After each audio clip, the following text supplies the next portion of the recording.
इस वीडियो में हम सीखेंगे कि H5P का प्रयोग करके हम किस तरीके से एक इंटरेक्टिव क्विज क्रिएट कर सकते हैं। So let's start.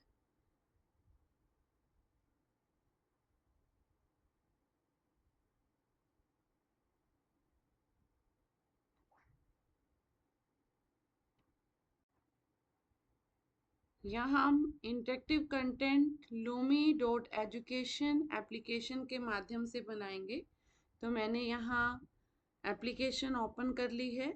यहाँ हमें H5P एडिटर आप देख पा रहे होंगे। तो हम यहाँ स्टार्ट पर क्लिक करेंगे। जैसे ही हम स्टार्ट पर क्लिक करते हैं तो हमारे पास इस तरीके की ये विंडो या सर्वर आप कह लीजिए ओपन हो जाता है, जहाँ पर हम देख सकते हैं कि हम कितनी तरह के H5P बेस्ड कंटेंट क्रिएट कर सकते हैं जो इंटरेक्टिव कंटेंट होते हैं।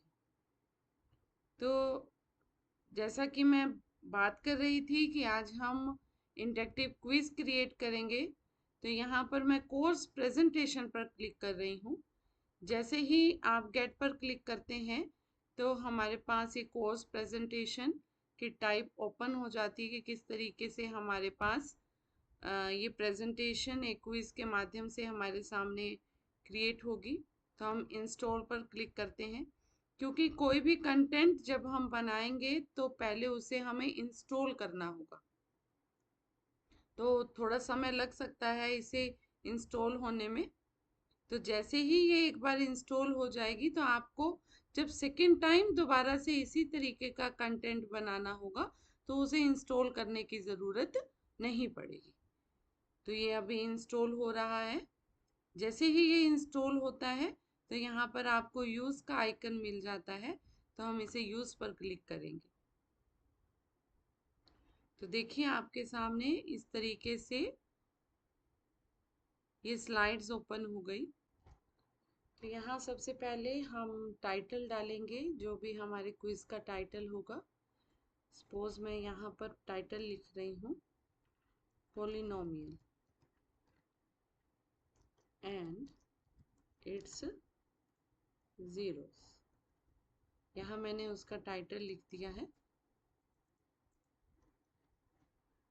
तो यहाँ टाइटल लिखने के बाद हमारे पास यहाँ फर्स्ट स्लाइड ओपन है।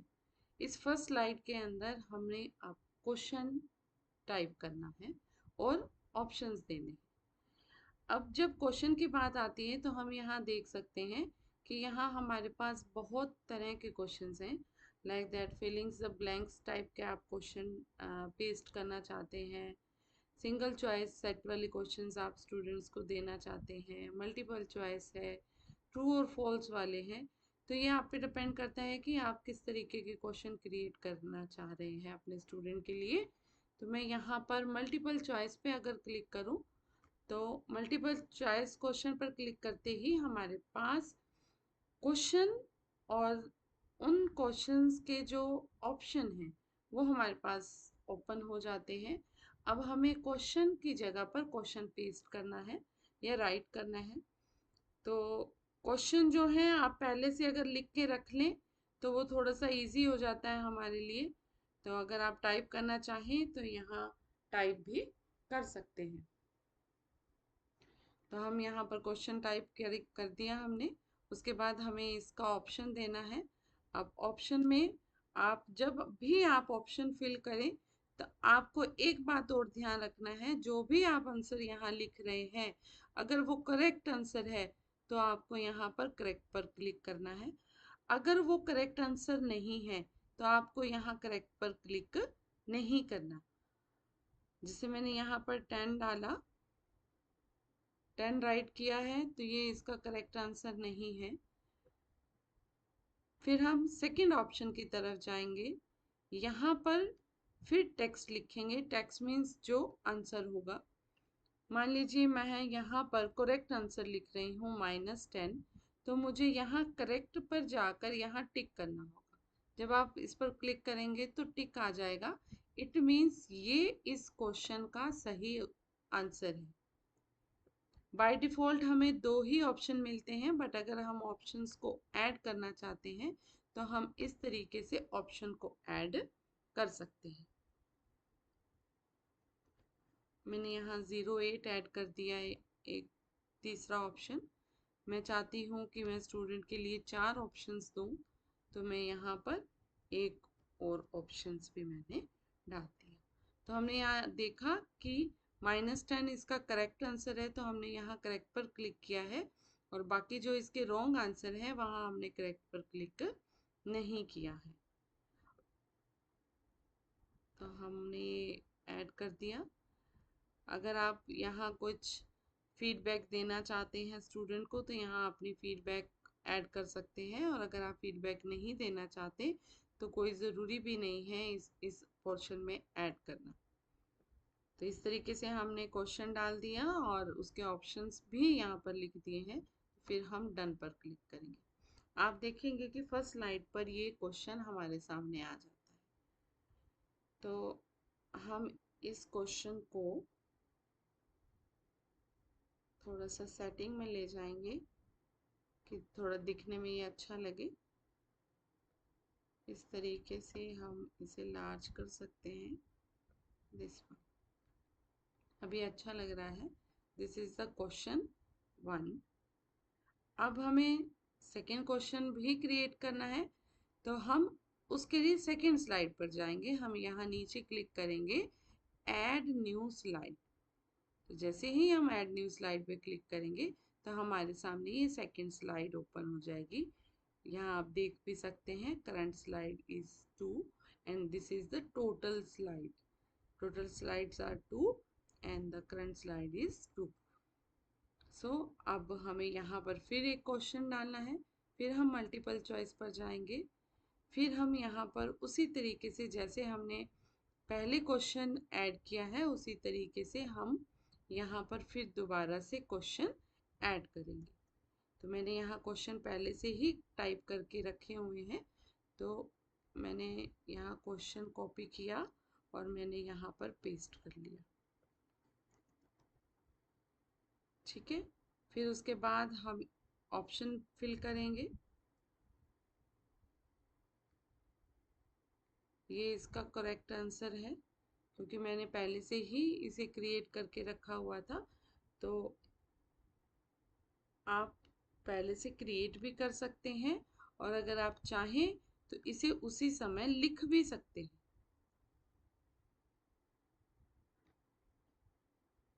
मैं और ऑप्शन ऐड कर रही हूँ।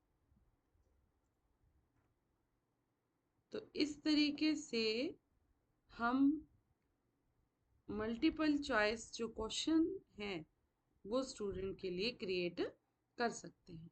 हमने 4 ऑप्शन ऐड कर दिए हैं। 4 ऑप्शन में से हमारे जो पहला ऑप्शन है वो हमारा पहला ऑप्शन करेक्ट है। फिर हम दोबारा से अगर फीडबैक देना चाहते हैं तो हम फीडबैक देंगे, और अगर नहीं देना चाहते तो हम इसे ब्लैंक छोड़ देंगे और लास्ट में हम डन पर क्लिक कर देंगे। तो हमारे पास ये सेकंड क्वेश्चन भी क्रिएट होकर हमारी सेकंड स्लाइड पर आ चुका है। इसकी थोड़ी सी हम सेटिंग कर देंगे। ये हमने इसकी सेटिंग कर दी। इस तरीके से हमने देखा कि जो हमारा ये क्वेश्चन है सेकंड क्वेश्चन सेकंड स्लाइड पर क्रिएट हो गया है। इस तरीके से 1 बाय 1 हम ये क्रिएट करते चले जाएंगे। न्यू स्लाइड ऐड करेंगे और फिर थर्ड स्लाइड ओपन हो जाएगी और हम थर्ड स्लाइड पर नया एक क्वेश्चन टाइप कर देंगे। हम अब ये देखना चाहते हैं कि हमारा जो ये प्रेजेंटेशन के बेस पर हमने जो ये क्विज बनाया है वो दिखने में कैसा दिखाई दे रहा है। तो हम यहाँ ऊपर व्यू पर क्लिक करेंगे। व्यू पर क्लिक करते ही आप यहाँ देख सकते हैं कि इस तरीके से आपका जो ये क्वेश्चन बनकर स्टूडेंट को दिखाई देगा। तो अगर मैं ट्राई करना चाहूँ तो -10 जैसे इसका एक सही आंसर था, तो मैंने -10 पे क्लिक किया। फिर मैंने नेक्स्ट पे क्लिक किया। क्वाड्रेटिक इक्वेशन का ये क्वेश्चन है, a quadratic polynomial whose zeros are -3 and 4। मैंने यहाँ पर क्लिक कर लिया। मान लीजिए मैं रैंडमली क्लिक कर रही हूँ, तो मैंने यहाँ इस पर क्लिक कर लिया। इस तरीके से, क्योंकि हमने स्लाइड और भी ऐड की थी तो हमने वो स्लाइड नहीं की है। तो हम यहाँ देखते हैं कि हमारा जो टोटल स्कोर है वो 2/2 आया है। मीन्स हमने फर्स्ट क्वेश्चन का भी सही आंसर दिया है और सेकंड क्वेश्चन का भी सही आंसर दिया है। इस तरीके से स्टूडेंट को क्वेश्चन का आंसर देने के तुरंत बाद ही एक फीडबैक के रूप में, एक रिवॉर्ड के रूप में टोटल स्कोर उनके सामने आ जाता है कि स्टूडेंट ने कितने क्वेश्चंस का सही आंसर दिया है और कितने क्वेश्चन का सही आंसर नहीं दिया है। और यहाँ पर वो अगर उनका आंसर गलत है तो वो सही आंसर को अगर देखना चाहे तो शो सॉल्यूशन पर क्लिक कर कर वो अपना सही आंसर देख सकते हैं। तो इस तरीके से हम H5P के माध्यम से एक इंटरेक्टिव क्विज तैयार कर सकते हैं। ये हमने व्यू एक बार ले लिया कि हमारा क्विज दिखने में कैसा दिखेगा। अगर हम वापस इसको एडिट करना चाहते हैं तो हम इस तरफ ऊपर एडिट की तरफ आएंगे और एडिट पर क्लिक करेंगे तो हमारे सामने वही सेम चीज़ जो हम तैयार कर रहे थे वो हमारे सामने ओपन हो जाएगी। क्योंकि हमने थर्ड स्लाइड पर थे और थर्ड स्लाइड पर अभी तक हमने क्वेश्चन नहीं डाला। मान लीजिए हम थर्ड स्लाइड पर एक नया क्वेश्चन ऐड करना चाहते हैं, तो मैंने यहाँ पर, जैसे कि मैंने पहले भी बताया कि मैंने यहाँ पर क्वेश्चन पहले ही टाइप करके रखे हुए हैं। तो मैं यहाँ से एक क्वेश्चन कॉपी करके मैं यहाँ पर क्वेश्चन में डाल देती हूँ। यहाँ मैंने पेस्ट कर दिया। The zeros of quadratic polynomial x square minus 15x plus 50 are, मान लीजिए मैंने यहाँ पर टाइप किया 10 and -5। This is not a right answer, ये सही उत्तर नहीं है। फिर मैंने यहाँ टाइप कर दिया -10 and 5। मैं ऐड ऑप्शन पर क्लिक करूँगी क्योंकि मैं स्टूडेंट के लिए 4 ऑप्शन देना चाहती हूँ। 10 and 5 is the correct answer, तो मैं करेक्ट पर क्लिक करूँगी। बस आपको ध्यान ये रखना है कि जब भी आप इसमें आंसर फीड करें तो करेक्ट पर क्लिक करना ना भूलें। अगर आप करेक्ट पर क्लिक नहीं करेंगे तो सिस्टम ये नहीं पता लगा पाएगा कि आंसर कौन सा करेक्ट था।